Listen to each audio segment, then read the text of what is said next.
La verdad que ya estamos aquí. Ustedes saben, me he llevado, bueno, con toda la familia hemos estado un mes en España, ¿verdad? Y a lo mejor muchos creen que hemos estado de vacaciones o descanso. Y la verdad que este viaje ha sido un viaje lleno de mucho estrés, por muchas circunstancias vividas. Pero vamos, no voy a contar. Pero lo más importante es la boda de mi hijo José Carlos, ¿verdad? Que fue de gran bendición. Todo salió maravilloso, precioso, bien organizado, y sobre todo me gocé en el ver el esfuerzo de los hermanos de Remar, de los jóvenes que estuvieron participando antes, preparando todo aquello, con el amor, el esfuerzo y la dedicación que lo han hecho. Uno se queda maravillado de la familia que uno tiene alrededor del mundo, ¿verdad? Por Remar estamos en 72 países o 73. Y llegar allí y encontrarte con todo ya hecho prácticamente para que tu hijo se case, y todo bendecido, todo de la mano de Dios, todo sin costo, pues uno dice, qué privilegio el que tenemos los hijos de Dios. La verdad que no tiene precio ver la felicidad de mi hijo, ¿verdad? Y de tener una nueva hija, Yani, que es una gran bendición también. Y la verdad también pudimos disfrutar con todos mis hijos, porque con toda la familia de España, imagínate, los 7 hijos, todas mis hermanas. Es la primera vez en 30 años que puedo presentarle a toda mi familia en su totalidad. Esto será muy difícil que se vuelva a repetir. Yo diría que casi imposible que estemos todos juntos, ¿verdad? Fue una gran bendición. Ver a Marquito también en el avión, cómo disfrutaba. Y ve cómo la familia con Marquito pues no quería, vamos, me vengo yo y no pasa nada, pero se viene Marquito, todo el mundo llorando. Y ha sido tremendo. Pero traigo una sensación agridulce de ver cómo en mi país están las cosas difíciles. Está todo carísimo, carísimo, es muy difícil para vivir. Ahí los que están por mi familia y por Remar, por lo que cuesta, ¿verdad?, vivir, sobrevivir en España. Todo lo que ha pasado con esos 2 o 3 años de COVID, con la guerra que se levantó, y de cómo las cosas han cambiado, los estragos que hay en España en la economía, ¿verdad? La luz, el gas, combustible. Bueno, yo ayer aluciné, o antes de ayer, con 42 que sale que vale el diésel. Pero en España la gente, pues claro, tienen que hacer muchos recortes. La gente tiene que pensar muchas cosas. Va a ser un invierno difícil porque no todo el mundo va a poder poner la calefacción cuando la luz está por las nubes. En Remar, España, pues algunas casas se están fabricando chimeneas, ¿verdad? Pero también la leña cuesta dinero, pero no tanto como el combustible. También el gas. Impresionante. Y todo se está encareciendo, la canasta básica es una pasada. Yo recuerdo que hay una tienda en mi barrio que se llama El Jamón, ¿verdad?, que entrabas ahí y con algunos euros pues podíamos hacer un almuerzo para todos, pero me he quedado impresionado. Porque queríamos hacer, pues, como, claro, yo voy sin dinero, entonces todo era que Remar, como siempre ha pasado, pues me dieron alimentos para llevarme a Sevilla, estuve en Portugal con Luismi, que nos tratan como príncipes, y todo era así. Había que buscarse la vida para ver cómo, pero eso es complicado. Pero más triste vengo por la carencia de Dios que hay en el mundo, en Europa. Es tremendo la falta de temor de Dios en muchas vidas, en los jóvenes. Estamos tristes por la situación de cómo está cambiando el mundo en todos los sentidos. Me tocó viajar bastante, pues fuimos a Madrid, Sevilla, Cádiz, Lisboa, después volver a Sevilla, después volver a Madrid, y ver toda la situación, como está todo por causa de que el mundo le da la espalda, le ha dado la espalda a Dios en todos los sentidos. Es impresionante ver a las personas alteradas, molestas, mosqueadas, angustiadas, depresivas, llenas de temores. Eso lo hacen totalmente infelices. Pues el mundo está caído, el mundo está caído. Y claro que no van a venir mejoras. Pero la situación, pues, no está el horno para bollo. Y eso se nota en el rostro de la gente. Eso se nota en la cara de las personas, ya no solamente de los que conoces, sino de los que ves por la calle. El del sálvese quien pueda. Y el que no, pues ya saben. Si ustedes aquí estáis hartos de políticos, también en España están hartos y en Europa hartos de políticos corruptos, indolentes, que le importa un comino a la sociedad. Están hartos ya también de tanta apariencia, de tanta hipocresía y mentiras. Claro, yo compartía con mi familia, tuve 2 reuniones con ellos y yo les decía a ellos que me gustaría que ustedes, le decían a ellos que me gustaría que mi familia conocieran a Dios, que vieran la gloria de Dios en sus vidas, que a pesar de cómo está el mundo, de cómo están las cosas, que me vieran a mí. Y no es por vanagloria, sino decir que el que está agarrado a la roca, donde uno puede refugiarse, donde uno puede clamar, donde uno puede ir a la presencia de Dios, que es lo que marca la diferencia. Y le compartía eso, que aún no importa que el mundo esté en crisis, lo importante es que tú sepas en dónde te vas a refugiar y descargar todas tus ansiedades. Porque los matrimonios descargan sus ansiedades el uno con el otro, con los hijos con los padres, la gente. Es así, porque no saben a dónde acudir.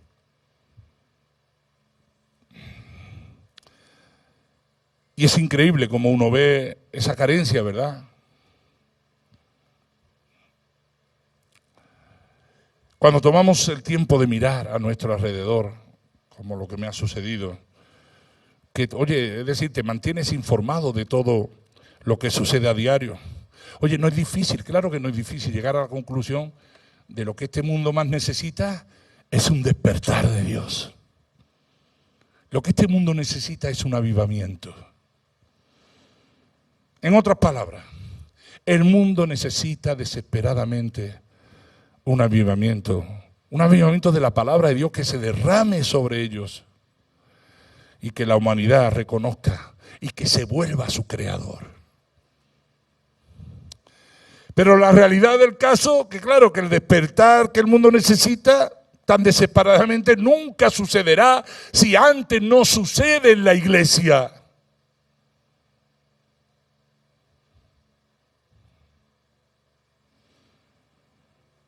Parece que no estamos viendo o sintiendo lo que el mundo, cómo el mundo está y cómo están las cosas. Parece que estamos o queremos hacernos el ciego o no nos importa ya verdaderamente.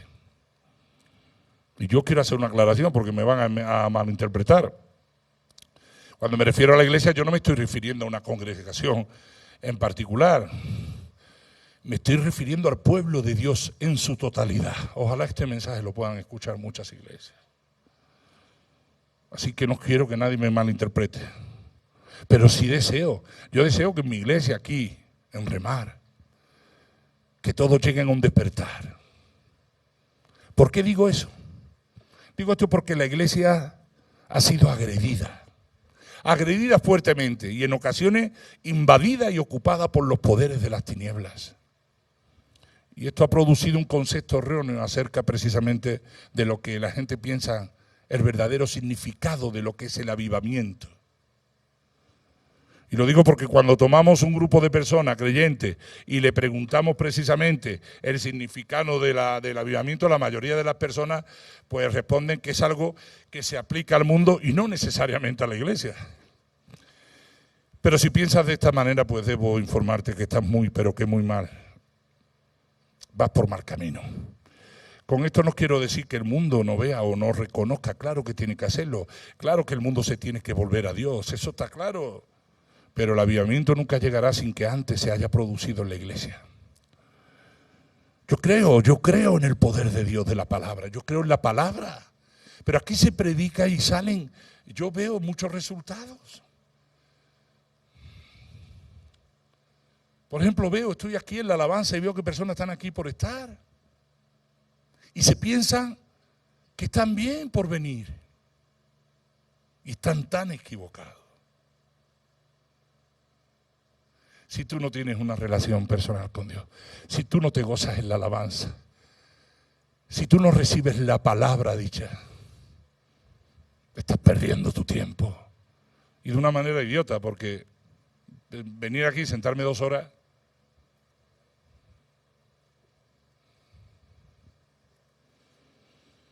yo creo en el poder de la palabra. Y yo creo que si podemos recibir esta palabra, pues será abierto nuestro entendimiento y todo nuestro corazón, si logras recibirla. Todos queremos ver, como todos los pastores, queremos ver un mover del Espíritu Santo en tu familia. Todos los que estamos aquí queremos mover en nuestros hijos, en Guatemala. Hay muchísimas iglesias en Guatemala que hoy están predicando la palabra de Dios, pero no vemos la gloria de Dios. No hay ese despertar, ese avivamiento que necesitamos. No vemos impactos que verdaderamente produzcan cambios. Y perdónenme, yo amo a este país más que nadie, pero ya llegando al aeropuerto, ya querían corromperme. Y yo le tuve que decir, qué lástima que se note que estamos entrando en Guatemala. Para salir, fue un escándalo lo que me liaron por culpa de Marco teniendo un permiso del juez, pero querían algo que yo no le iba a dar. Tuve que ir con la jefa de migración, tuvimos que mover cielos y tierras, pero al final me dieron la razón.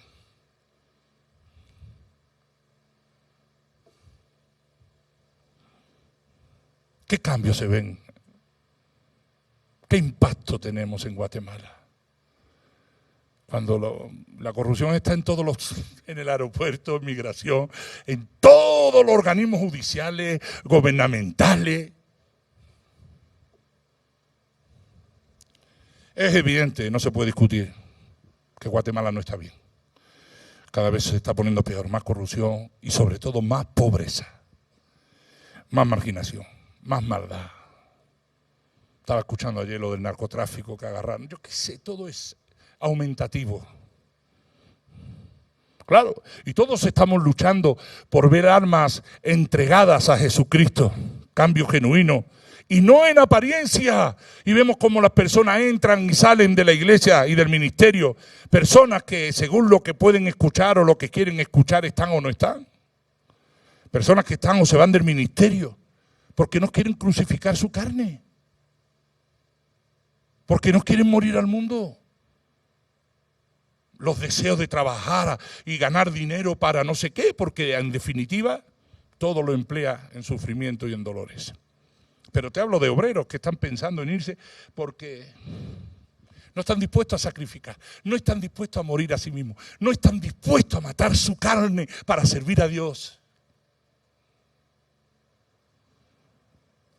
Claro, van persiguiendo los deleites de la vida, que al final lo vemos año tras año que traen ruina a sus vidas a pesar de la experiencia que han tenido algunos, o donde le ha tocado pasar esas experiencias. Y todos sabemos el porqué, pero no queremos hacer caso para solucionar el problema. Y la palabra es muy clara siempre, y es tentar a Dios. Oye, pedimos cosecha, pedimos que las almas se conviertan, queremos que nuestros hijos sean transformados, queremos que nuestros matrimonios vayan bien, queremos la provisión de Dios, pero no queremos cumplir los requisitos de Dios.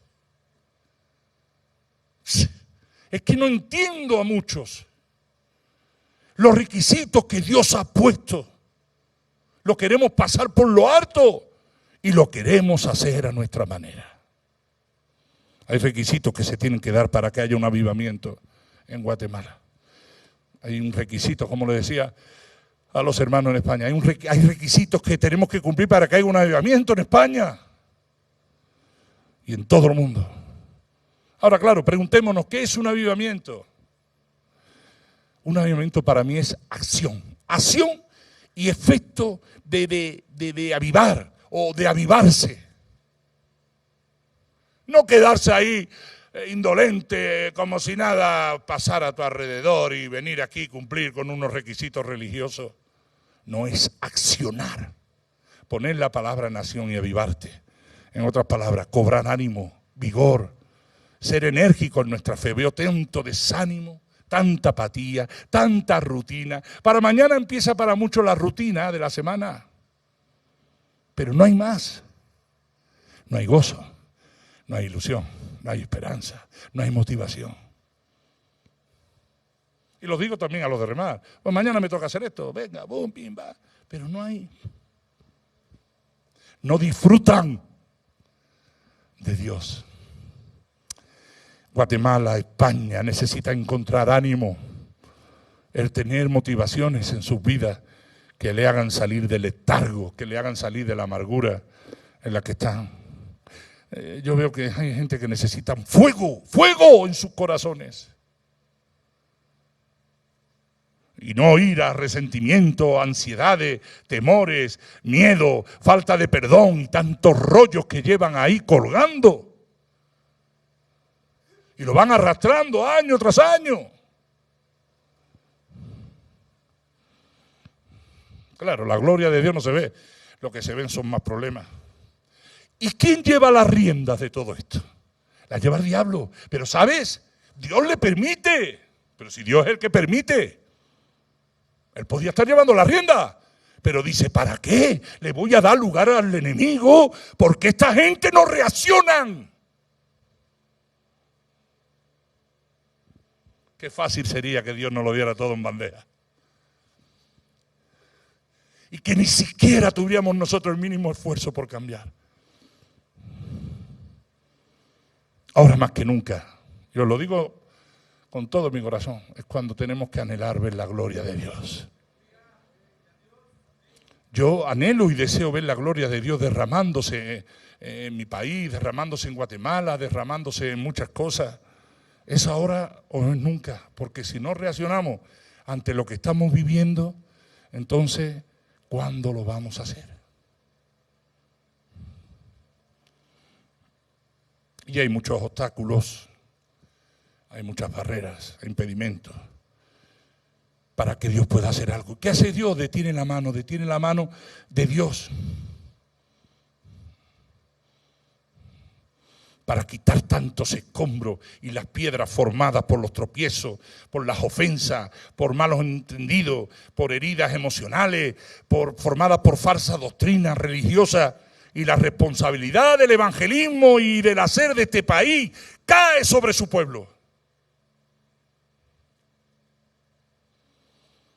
Es fácil poner pretexto de que no podemos hacer esto y no podemos hacer lo otro. Pero vengo indignado porque las cosas es evidente que no están bien. Y como te he dicho al principio, España está hecha lata, hecha lata.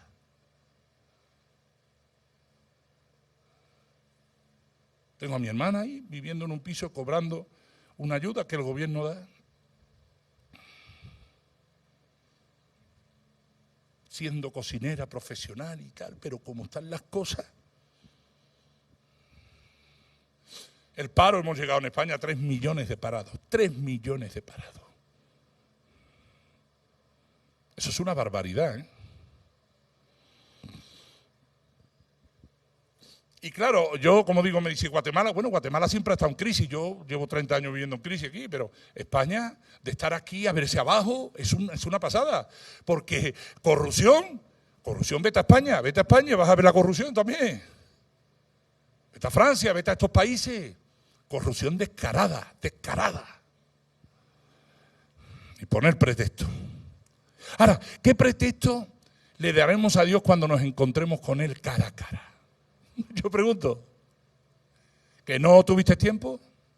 ¿Que no quisiste oír? ¿Que no quisiste cambiar? ¿Que no quisiste hacer nada? ¿Qué pretexto le vas a dar? Es que ahí no te vas a escapar. Como dicen en España, hijo mío, hija mía.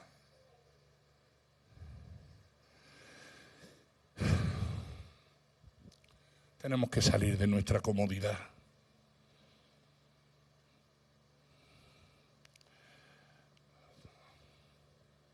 Me gustaría que muchos de aquí se pusieran a cuentas con Dios. lo tengo que señalar, pero es así. Me gustaría que se pusieran a cuenta con Dios, que cambien de rumbo. Ponernos manos a la obra y de una vez por todas dejarnos dirigir por el Señor. No, el Señor es el dueño de mi vida. Dice mi mujer, tienes que predicar bendición. Yo no puedo, es que yo lo que vivo, pero ¿qué quieres que te diga?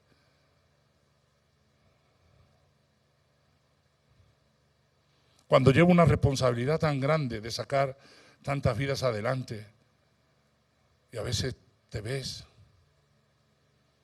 pero es que no eres tú solo, te das cuenta que a tu alrededor todo está igual, peor.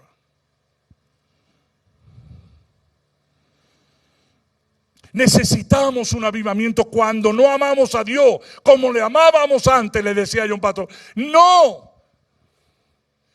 es como antes.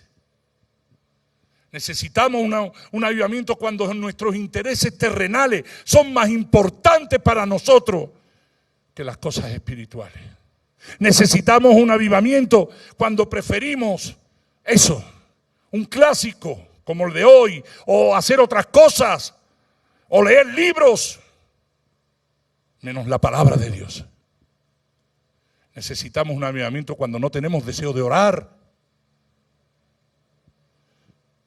Necesitamos un avivamiento cuando conocemos la verdad en nuestra mente, pero no la practicamos en nuestras vidas.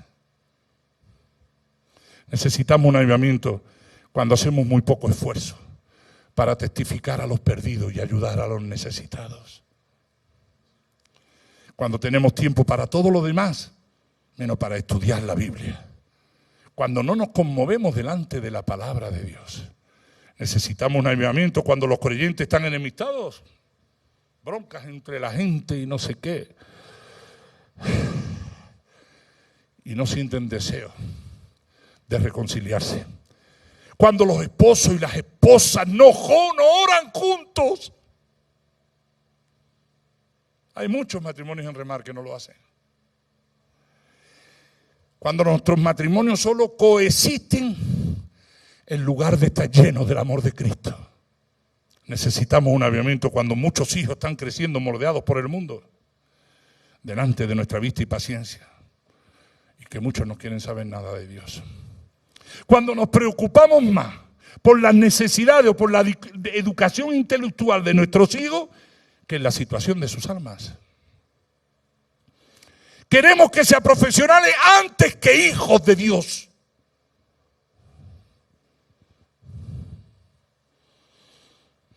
Eso no puede ser. Se puede ser profesionales, pero primero tienes que ser hijo de Dios. Necesitamos un avivamiento cuando el pecado es tolerado en la iglesia. Cuando hay adulterio, cuando hay mentiras, cuando hay rollo y el pastor lo tolera. Necesitamos un avivamiento cuando permitimos que el chisme, la crítica y la falta de amor nos domine. Necesitamos un avivamiento cuando nuestro canto y nuestra adoración en la iglesia como hoy es carente de vida. Digo, levanta las manos como siempre, porque yo lo que intento es avivar el fuego. Pero claro, la presencia de Dios no se puede decir, si eso es personal. Si tú no, si 20, 40 de aquí no sienten la presencia de Dios, bueno, yo la siento. Yo quiero que tú sientas lo mismo. Pero la adoración está carente de vida. Cuando nuestros corazones están fríos y nuestros ojos están secos. Necesitamos un aburrimiento cuando estamos aburridos en la alabanza. Claro, necesitamos que haya diversión en la iglesia, ¿verdad? Para venir. Vamos a hacer un concierto y van a militar, ¿no? Y se llenan las iglesias de jóvenes porque necesitan entretenerse. Necesitamos un avivamiento cuando no extrañamos la compañía del pueblo de Dios. Necesitamos un avivamiento cuando nos cuesta dar para la obra del Señor. Necesitamos un avivamiento cuando no ejercemos nuestra fe en el poder de Dios. Estamos más preocupados por lo que otros piensen de nosotros que por lo que Dios pueda pensar de nosotros. Y necesitamos un avivamiento cuando el fuego se ha apagado en nuestros corazones, en nuestros hogares, en nuestras iglesias. Necesitamos un avivamiento cuando estamos tan ciegos que no nos damos cuenta de que necesitamos un avivamiento.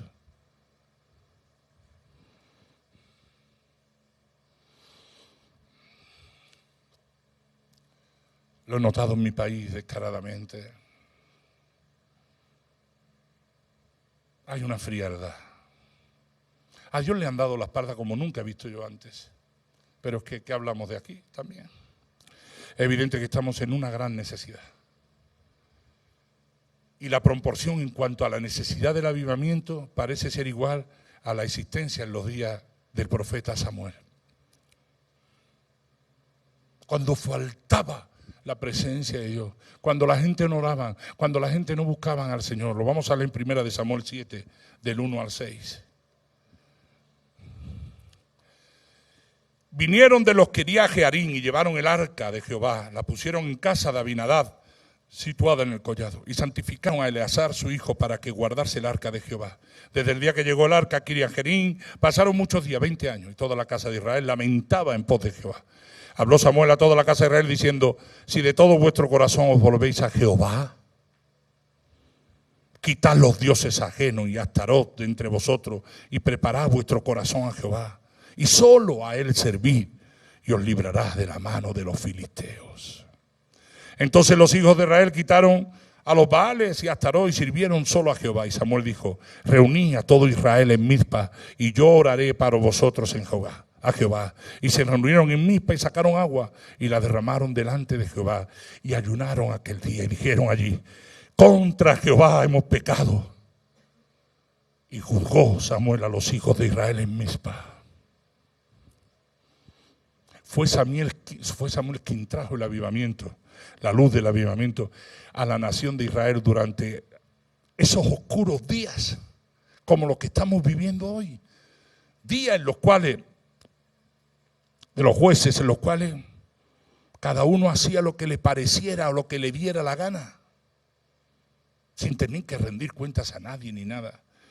Y debido, claro, a este ambiente de decadencia en esta nación, todo se fue deslizando cada vez más por el barranco de la corrupción moral, la corrupción ética, espiritual, hasta tal punto de llegar que dice que la palabra de Dios no era escuchada. Mira, 1 Samuel 3:1. El joven Samuel ministraba a Jehová en presencia de Elí, y la palabra de Jehová escaseaba en aquellos días. No había visión con frecuencia. Escasea la palabra de Dios en tu vida, mi querido hermano. Porque no es solo escucharla, es vivirla. La adoración a Dios no era la verdadera en los tiempos de Samuel. La gente no expresaba nada en la adoración y no tenía ningún efecto sobre su vida durante la semana. Igual iban a la iglesia o iban a los tabernáculos y durante la semana no había efecto, dice la palabra, que no sucedía nada. ¿No se te parece a esto? Si nos vamos de aquí, ¿qué cambios hay? ¿Qué impacto podemos hacer? Hay mucha adoración que se practica en el día de hoy que es vana, porque está vacía de la presencia del Señor. La adoración no es una fiesta, es una participación con Dios. ¿Para qué? Para glorificarlo a Él. Y mira, el arca de Dios se había perdido. Fíjate, el arca de Dios que simbolizaba en aquellos tiempos la presencia de Dios. Como decir, la presencia de Dios se había perdido. El arca del pacto había sido capturada por los filisteos. Y cuando Elí se enteró, se cayó hacia atrás, se quebró el cuello y murió. Miren, 1 Samuel 4:17. Y el mensajero respondió diciendo: Israel huyó delante de los filisteos y también fue hecha gran mortandad en el pueblo, y también tus dos hijos, Ofni y Finis, fueron muertos, y el arca de Dios ha sido tomada. ¿Dónde está el arca de Dios en tu vida?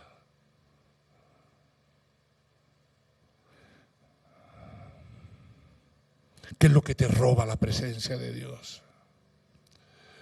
Con la palabra de Dios puesta a un lado, la adoración muerta y la presencia de Dios ausente, uno puede ver fácilmente los problemas espirituales que pusieron en evidencia la gran necesidad de un avivamiento en los tiempos de Samuel. Había una gran necesidad, al igual que en los días de Samuel. Nosotros también estamos plagados con estos problemas espirituales que producen una erosión en nuestras vidas. Nosotros también hemos dejado a un lado la palabra de Dios. La escuchamos, pero no la practicamos. Y su adoración. Y después preguntamos, ¿dónde está Dios? Nos atrevemos a preguntar. La historia del avivamiento en los días de Samuel continúa en el capítulo 7, donde nos encontramos que el arca de Dios después fue recuperada. O para ser más exacto, fue devuelta por los filisteos. Había tantas desgracias a los filisteos que se la tuvieron que dar al pueblo de Israel.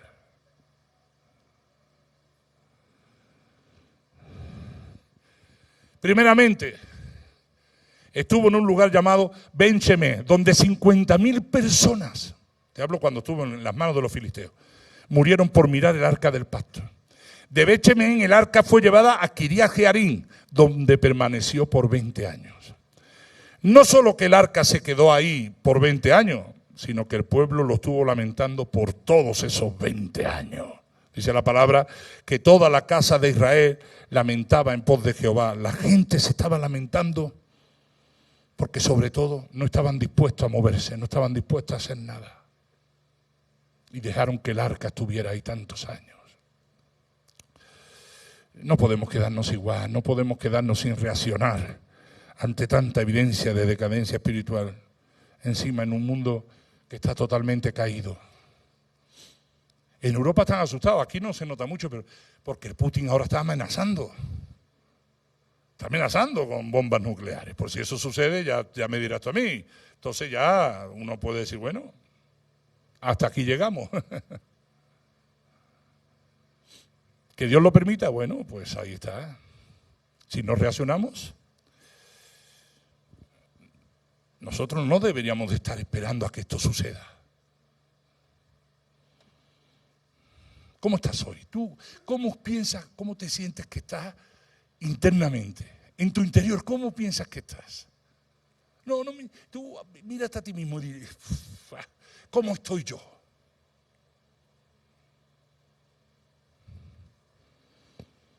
Bueno, te lo voy a preguntar más fácil. ¿Cómo está tu vida espiritual? Ahí te la dejo ya. Yo a veces pregunto, ¿no? Digo, bueno, ¿y si el rey viniera por su iglesia?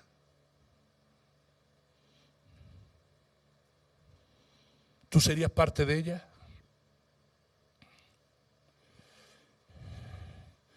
Examinémonos, hermanitos. Examinémonos y reflexionemos sobre nuestro actuar. Si hemos dejado que algo vaya dañando nuestras vidas. Si hay pecados, si existen pequeñas puertas abiertas al enemigo. Es momento de cerrar y apartarnos de toda contaminación y solo abrir la puerta de nuestro corazón a Dios. Ahora es el momento, no hay para dónde. No hay tiempo. ¿Y por qué necesitamos un avivamiento? Una de las cosas más principales es porque necesitas salirte de tus malos caminos. Y hacer la voluntad de Dios. ¿Quién necesita el avivamiento? Todos los necesitamos. Claro, la pregunta es, ¿los quieres tú?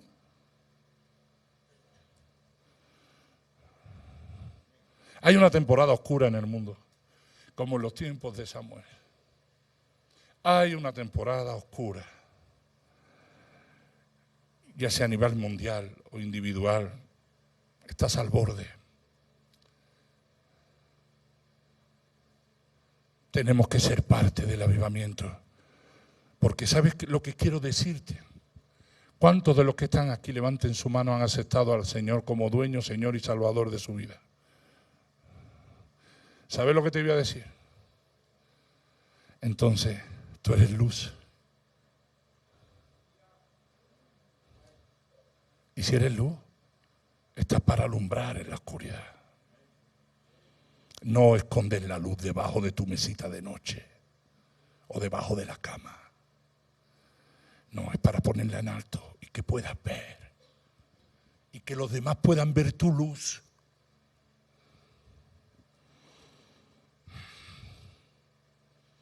En el culto que compartí el domingo pasado allí en Madrid, Jesús está sobre ti. Y si Jesús está sobre ti, el Señor está sobre cualquier problema, situación. Y la historia ha demostrado que siempre ahí está oscuro antes de un avivamiento. La luz siempre será más grande que la oscuridad. Siempre. Y en los tiempos que vivimos lo necesitamos. Cierra tus ojos ahí donde estás.